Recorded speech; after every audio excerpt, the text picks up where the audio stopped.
നമസ്കാരം. ഇറാനിൽ അവിടുത്തെ മത ഭരണകൂടത്തിനെതിരായ ജനകീയ പ്രക്ഷോഭം കൂടുതൽ ശക്തമായി തുടരുകയാണ്. ഈ ജനകീയ പ്രക്ഷോഭത്തെ അടിച്ചമർത്താനാണ് അവിടെയുള്ള മത ഭരണകൂടം ഇപ്പോൾ ശ്രമിച്ചുകൊണ്ടിരിക്കുന്നത്. എന്നാൽ അതൊക്കെ അവഗണിച്ചുകൊണ്ട് തന്നെയാണ് ജനങ്ങൾ മുന്നേറുന്നത്. ഏതാണ്ട് 7 പേരോളം ഇതിനോടകം തന്നെ ഈ ആ, പ്രക്ഷോഭവുമായി ബന്ധപ്പെട്ട് കൊല്ലപ്പെട്ടു എന്നാണ് പറയപ്പെടുന്നത്. ഇവിടെ ഉയരുന്നൊരു ചോദ്യം, ഇറാനിലെ പരമോന്നത മത നേതാവായ അയത്തുള്ള അലി ഖമേനി ഇപ്പോൾ എവിടെയാണ് എന്നാണ്.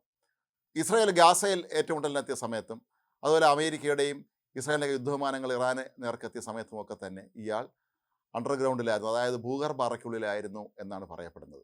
86-കാരനായ ആയത്തുള്ള അലി ഖമേനി പ്രായത്തിൻ്റെ അവസ്ഥകളുണ്ട്, അദ്ദേഹത്തിന് നിരവധി രോഗങ്ങളുമുണ്ട്. ഇയാൾ എവിടെയാണോ ചോദ്യത്തിന് പ്രമുഖ അന്തർദേശീയ മാധ്യമമായ ടൈംസ് ഇപ്പോൾ ഒരു വാർത്ത പുറത്തുവിട്ടിരിക്കുകയാണ്. ആ റിപ്പോർട്ട് പറയുന്നത്, ജനങ്ങൾ ഇളകി വന്ന് ഇവിടെ നിൽക്കക്കള്ളിയില്ലാത്ത ഒരവസ്ഥ വന്നാൽ ഖമേനിയും വിശ്വസ്തരായ 20 പേരും, അതായത് അയാളുടെ കുടുംബാംഗങ്ങൾ ഉൾപ്പെടെയുള്ളവരും റഷ്യയിലേക്ക് രക്ഷപ്പെടുമെന്നാണ്. ഇതിനായി വിമാനം പോലും സജ്ജമാക്കിയിട്ടുണ്ട് എന്നാണ് പറയപ്പെടുന്നത്. നേരത്തെ സിറിയയിലെ ഏകാധിപതിയായിരുന്ന ബാഷർ അൽ അസദ് റഷ്യയിലേക്ക് രക്ഷപ്പെട്ടു പോയതുപോലെ തന്നെ ഖമേനിയും അയാളുടെ അടുത്ത കുടുംബാംഗങ്ങളും മാത്രം, അത് ഭാര്യയും മക്കളും പേരക്കുട്ടികളും അടങ്ങുന്ന ഒരു സംഘം റഷ്യയിലേക്ക് രക്ഷപ്പെടുമെന്നാണ്. $85 ബില്യൺ സ്വത്തുക്കളാണ് ഇയാൾക്ക് സ്വന്തമായിട്ടുള്ളത് എന്നാണ് പറയപ്പെടുന്നത്. ഇതെല്ലാം നാട്ടുകാരെ പറ്റിച്ചുണ്ടാക്കിയ പൈസ കൊണ്ട് തന്നെയാണ്.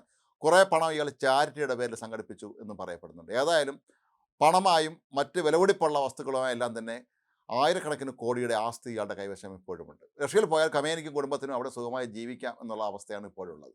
കാരണം ഇഷ്ടംപോലെ കയ്യിൽ കാശുള്ളത് കൊണ്ട് തന്നെ സിറിയയിലെ മുൻ ഏകാധിപതി അസദ് ചെയ്തതുപോലെ വസ്തുവകളും സ്വത്തുക്കളും ഒക്കെ വാങ്ങിക്കൂട്ടി അവിടെ സുഖമായി കഴിയാം എന്നാണ് ഇപ്പോൾ ഖമേനിയുമായി അടുത്ത വൃത്തങ്ങൾ സൂചിപ്പിക്കുന്നത്.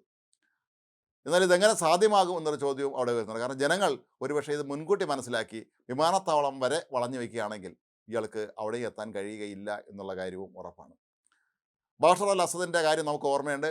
2024 നവംബറിൽ അസദിൻ്റെ ദുർഭരണത്തിനെതിരെ സിറിയയിലെ ജനങ്ങൾ ഇളകിയെത്തിയപ്പോൾ ഇയാളൊരു വിമാനത്തിൽ കയറി റഷ്യയിലേക്ക് രക്ഷപ്പെടുകയായിരുന്നു. ഒപ്പം ഭാര്യയും മക്കളും ഉണ്ടായിരുന്നു. പരമാവധി സ്വത്തുക്കൾ പണമായി തന്നെ ചാക്ക് കണക്കിന് അത് പണമാണ് ഇയാൾ റഷ്യയിലേക്ക് കൊണ്ടുപോയത് എന്നാണ് പറയപ്പെടുന്നത്.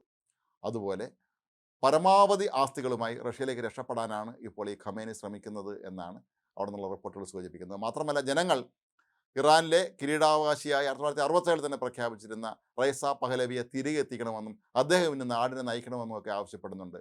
റൈസ പഹലവി ഇപ്പോൾ വിദേശത്താണ്. അദ്ദേഹത്തിന് ഇറാനിലേക്ക് ഇപ്പോഴെത്താനുള്ള ഒരു അവസ്ഥയിൽ അദ്ദേഹത്തിൻ്റെ പിതാവിനെയും കുടുംബത്തെയും എല്ലാം തന്നെ 1979 അന്നത്തെ ഈ വിപ്ലവകാരികൾ അല്ലെങ്കിൽ ഈ മതഭരണകൂടത്തെ അനുകൂലിക്കുന്ന ആളുകളെല്ലാം ചേർന്ന് രാജ്യത്ത് നിന്ന് ഓടിക്കുന്ന ഒരവസ്ഥയാണ് ഉണ്ടായിരുന്നത്. അതിനുശേഷം ഇറാനിലെ ഷാ ആയിരുന്ന മുഹമ്മദ് പഹലവി പ്രവാസ ജീവിതത്തിനിടയിലാണ് മരിച്ചത്. ഇതിൻ്റെ മകനാണ് റൈസ പഹലവി. ഇപ്പോൾ ജനങ്ങൾ ആഗ്രഹിക്കുന്നത് ഈ മതഭരണകൂടമല്ല, പഴയ ഇറാനിലെ ഷായുടെ കുടുംബം തിരികെ എത്തി നാടിനെ പഴയതുപോലെ നന്നായി കൊണ്ടുപോകണമെന്നാണ് ആഗ്രഹിക്കുന്നത്. അതിൻ്റെ ഭാഗമായിട്ട് തന്നെയാണ് ഇപ്പോൾ അവർ അതിശക്തമായ പ്രക്ഷോഭവുമായി തെരുവിലിറങ്ങിയിട്ടുള്ളത്. ഖമേനി ഈയിടെയായി നിരന്തരമായി റഷ്യൻ പ്രസിഡന്റ് വ്ളാഡിമിർ പുടിനെ പുകഴ്ത്തുന്നത് പതിവാക്കിയിരുന്നു. ഇതിൻ്റെ പിന്നിലെ രഹസ്യം എപ്പോഴാണ് ടൈംസ് പുറത്തുവിട്ടിരിക്കുന്നത്.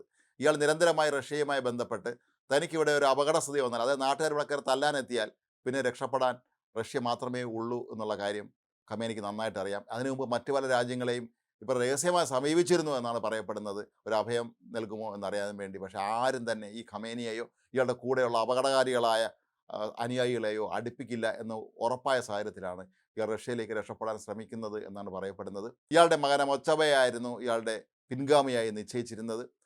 ഒരുപക്ഷെ ഇറാനിലെ ഏറ്റവും ശക്തനായ വ്യക്തിയായി ഇയാൾ മാറുകയും ചെയ്യുമായിരുന്നു. പക്ഷേ ഖമേനി ഇപ്പോഴും ആഗ്രഹിക്കുന്നത് തനിക്ക് ഒറ്റയ്ക്ക് രക്ഷപ്പെടേണ്ട കാര്യമില്ല, തൻ്റെ കുടുംബത്തെയും കൂടെ കൊണ്ടുപോകണം. നാട്ടുകാരുടെ കാര്യം അവരെങ്ങനെ നോക്കിക്കോട്ടെ, അല്ലെങ്കിൽ വിശ്വസ്തരായ ഏറ്റവും പ്രധാനപ്പെട്ട 20 പേർ മാത്രമെന്ന് പറയുമ്പോൾ ഇയാൾക്കൊപ്പം ഉണ്ടായിരുന്ന ഒരുപാട് പേർ നാട്ടുകാരുടെ തല്ലുകൊള്ളാൻ വേണ്ടി അവിടെ കിടക്കേണ്ടി വരുമെന്നുള്ള കാര്യം ഉറപ്പാണ്. പക്ഷേ ഞാനും എൻ്റെ കുടുംബവും മാത്രം രക്ഷപ്പെട്ടാൽ മതി എന്നുള്ളൊരു ചിന്തയിലാണ് ഈ പ്ലാൻ ബിയുമായി ഇപ്പോൾ ഖമേനി സജീവമാകുന്നത് എന്നാണ് പറയപ്പെടുന്നത്.